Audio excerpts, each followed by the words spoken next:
So last week, I rejected a job from Nigeria to be a data analyst in their company, and this is why. So at the end of this video, I'll be showing you the rejection letter I sent to Nigeria. So I'm going to make this story as short as possible. So that was last 2 weeks. I had an interview with Nigeria. So after having the interview, the next week, after about 3 days, they called me to start working as a data analyst. So I was very excited about the opportunity because not because of the pay, but because of I've been looking for something physical, right?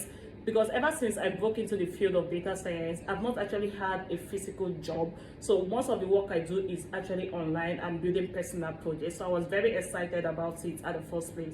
So why did I reject the job? So in as much as Nigeria is a company I really admire, I respect their work ethics and working condition, but I had to reject the job, number one, because it doesn't really align with what I want to do. So because they actually needed someone to fill this vacancy immediately, because I heard that their other data analyst is going to be leaving in 2 days. She's resigning.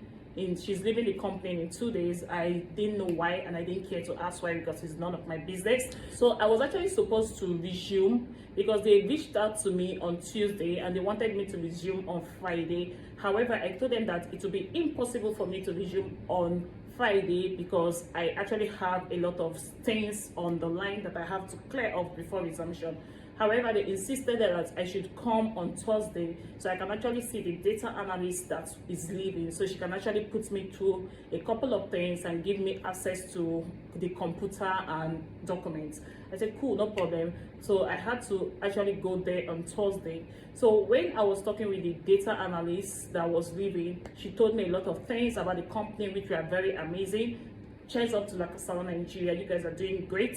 But when we were actually talking about the scope of the work, one thing I realized that it doesn't really align with what I want to do or the line I'm actually pursuing. Number one, they use more of Excel for their analysis, and I'm someone that, even though I know how to use Excel, I enjoy working with Python. So they don't really build dashboards, right? They actually use PowerPoint for designing their dashboard and doing their presentation, which doesn't really align with me because I'm someone that I like building dashboards with Power BI and Tableau or Excel because that is actually what I enjoy doing. So I felt like the scope of work doesn't really align with what I want to do. So I felt like the job was more in line with file management, okay, and data entry, which is not actually what I am looking for. So I had to reject the offer. So the reason why I did not accept the offer from Nigeria is just because the scope of work doesn't really align with what I am looking at, okay? The way they posted the job, they said data analyst. That was the reason why